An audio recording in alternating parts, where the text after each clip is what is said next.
don't know if you guys have heard of this or seen it. Neal Brennan, Neal Brennan. Neal Brennan. He was a writer for Dave Chappelle on The Chappelle Show. He's a stand-up comedian. He's done a lot of stuff. He's a kick-ass funny dude. And he has done a lot of psychedelics, especially recently. And he has had these thoughts and considerations. One, he believes that there's a central creation point, God. But he doesn't know what to do about it. Not really concerned with it. He's like us, moment to moment. The way he talks. He just came out with a special on Netflix called Blocks. It's like comedy meets real life shit.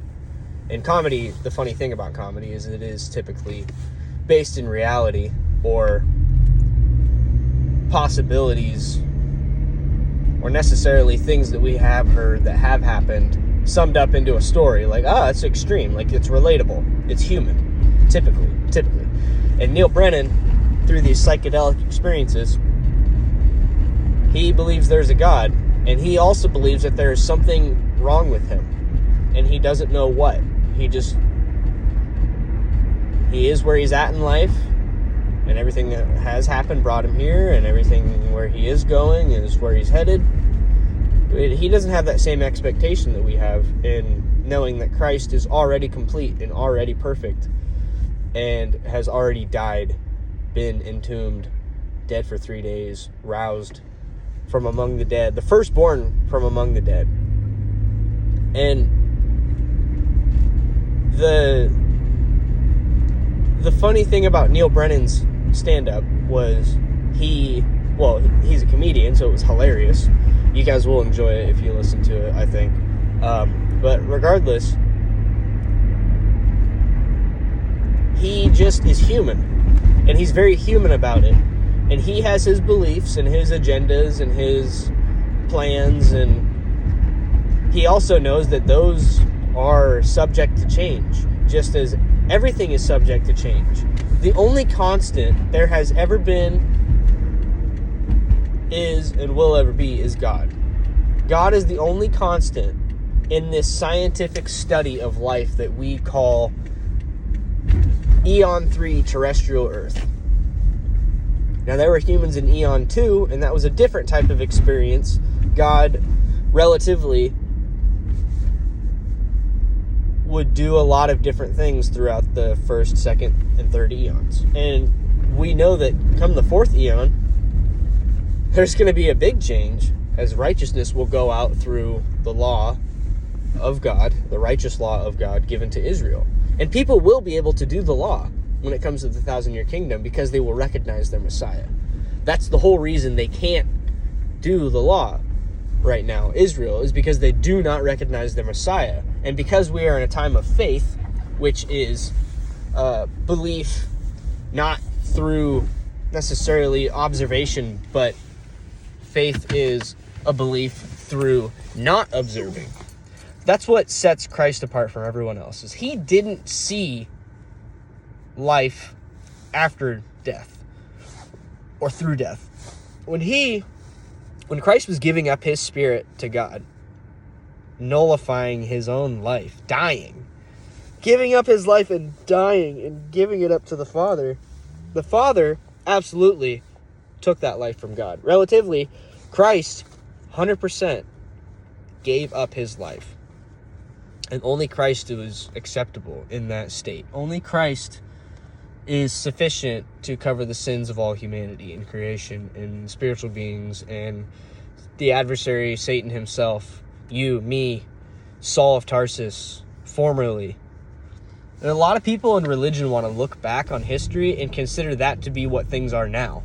And if we are in an era of grace, which is from here forward, from Paul forward, from when the glorified Christ blinded Saul of Tarsus, Saul, why do you persecute me? Why do you persecute my people? Why do you kill? Why do you support those who kill? I don't know exactly everything Christ said to Saul, but then he gave him the revelation of the truth. Expose. Why are you doing this? Rebuke. You shouldn't be doing this because this is not what you are meant to do and does not say that everything you have done shouldn't have happened. It says, this is the moment you stop. This is the moment you realize that you are God's. You are His. You are the Almighty's creation. Neal Brennan sat on that stage and had me nearly in tears at the end because he just wanted to know what the fuck we're all doing here. And there's nothing on earth to be doing more glorious than when we will be with our Lord. Than when I will look down on terrestrial earth in Eon 3 at the tail end of the trouble of Jacob. Jacob's trouble. 3.5 years. Tribulation. I may have loved ones down here. And I'm going to see their completion. When they're dying. When they're not seeing Christ. When some of them are wondering where the fuck we are. Christians say that God will look down on those that He condemns to hell and eternal torment. And we know eternity is not in Scripture at all. And God will look down with those Christians, those saints, and deem it righteous that He is killing, sustaining their dying state. Immortal in the sense that you will always be dying. That shit has fucked me up for years. Because even when the truth made sense, that all is going to be made alive beyond the reach of death. That Christ already, His faith already has completed God's sufficient sacrifice. Christ doesn't have to die 2 times. Some of y'all motherfuckers gotta die 2 times. And that's God saying. And it's worth it. It's worth it to Him. It glorifies God that He would birth you through your mother, kill you, to make you alive beyond the reach of death, beyond the reach of mental agony, beyond the reach of misunderstanding, this is something we don't talk about all that much. We don't really connect death with all of its sadness, with all of its grief, when we talk about our expectation, because our expectation is not death and grief. It's life. It's considering what is true and knowing it to be true and being true because you're made that way. You're created that way. You're subjected in that way. I have this recurring, occurring thought. I just keep having this thought in my head that everything that we're ever going to do has already been made up in the mind of God. And we're living it out literally. When you're having sex with your partner and you both climax together, that's by God. When you two are fighting over nothing and you don't know why you even want to be alive sometimes, or you want them in your life sometimes, or the extremities of yourself don't even feel like they're there, like you're numb. The love's not there, the passion isn't there. That's of God. Your grandma who just died, that's of God. The expectation that you realize that she will be resurrected and she won't be some old granny. She will be youthful. She will be blissed out of her mind. She will be in recognition truly of God and what He has done through Christ for her. Every single creature. Some of you guys have grandparents that say that you're crazy, that say that you make no sense, that's stupid. God absolutely in control of everything. We have no choice. You're telling me I have no choice to choose God?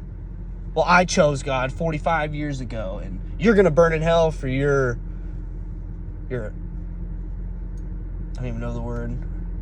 Heresy. Your heresy.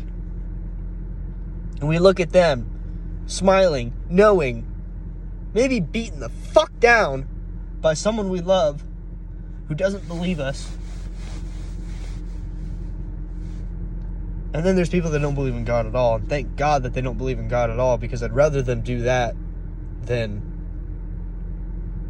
believe that he's some evil fuck who looks down in holy righteousness on his creation and smiles and says, I've done good. Thank you, Jesus, for only saving these ones, because those ones were not good enough to choose me. They didn't do their part. They didn't fulfill their end of the prophecy. That's what happened. When I was prophesying years ago, I was prophesying there will be born a son who will then die for the sins of the world. But only some of them are going to get it, because I'm an idiot, God, and I don't know what the fuck I'm doing. There's a lot of humans in this world that don't know what the fuck they're doing. I'm one of them. But I do it anyways. I do what I'm inclined to do. And sometimes I'm declined. Sometimes I'm going uphill, downhill. I'm getting kicked in the back of the head. Pushed from behind. I don't understand what's happening in life most of the time. But what I do understand is that I am given a spirit of love. I'm given a spirit of awareness and consciousness. And I have thoughts, and I have considerations, and I have beliefs, and I have things I need to let go of, and I have things I need to embrace. And I can't do it on my own. I've never been able to. It was either a mother, or a father, or a brother, or a sister, or a pet, or a grandparent, or a friend, or an enemy. Somebody helped me. Somebody has always helped me. But when none of those guys made any sense to me, when everything else everyone else was ever saying to me just didn't make sense, God brought me to my end. And Paul says that the flesh is put to death every day. Is that a conscious effort to kill yourself every day in the sense of, I'm going to focus on Christ and I'm not going to do that sin? No. Grace says you're living, you don't even know what a sin is because you don't necessarily see God's hand in every little part of your life, but it's there. And God doesn't even have a hand. That's just metaphor. God is beyond hand. God is beyond eyeballs. God is beyond testicles and genitals of all kind. God is beyond humanity and flesh. God is spirit. And that's stupid to call God spirit. Like, we don't have the proper words. So what do we have? We have Christ. What does Christ do? He's an actual example. He's not just someone who was up there and then we just go up with him. He's someone who was up there and said, I need to go under all of them. I need to scoop them all up. I need to wrangle everybody. The worst sinner, Saul of Tarsus. I guarantee there has never been a worse man than Saul of Tarsus. Do you know how I know that? Because of his religious bullshit. Pharisee of Pharisees. Who got Jesus killed? The Pharisees themselves. They chanted for the Romans to do it. They coerced the Romans to do it. They weren't going to get their hands dirty killing the Messiah, whether he thought he was the Messiah or not, whether they believed it or not. They were going to get their deed done because he was fucking up their businesses. He was fucking up their plans.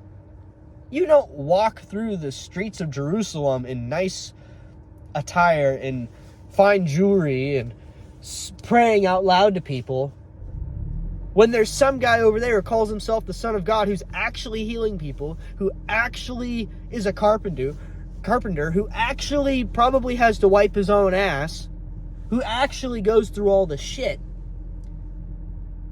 never was rich, didn't have a place to lay his head when he started his ministry,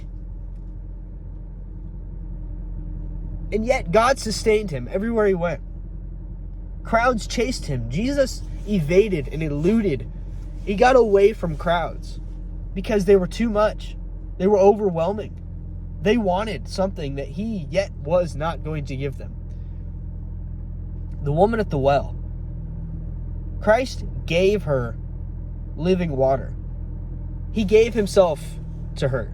He showed her who he was. She knew who he was. How the fuck? Nobody recognizes the Messiah. Very few did. God unveiled Christ, who is a secret from the eons, unveiled him to her, unveiled him to you, unveiled him to me. And we have grace. That's living water on steroids. That's living water vivifying in spirit. That's living water of Christ. That's God's breath. That's God's choice. That is God saying, God is at the all in all. Imagine this right now. God is at the all in all, and he's looking back right now. He goes, that's when I chose you. Before you even existed.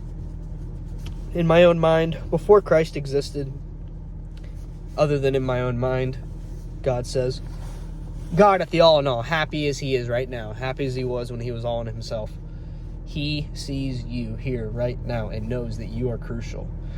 And he does not waste a bit of your being on anything other than his glory. And it's not wasted. Everything you think is a waste. Everything you think is shit. Everything you think isn't what it's supposed to be, or we don't need this around us. It stinks. It's ugly. It's gross.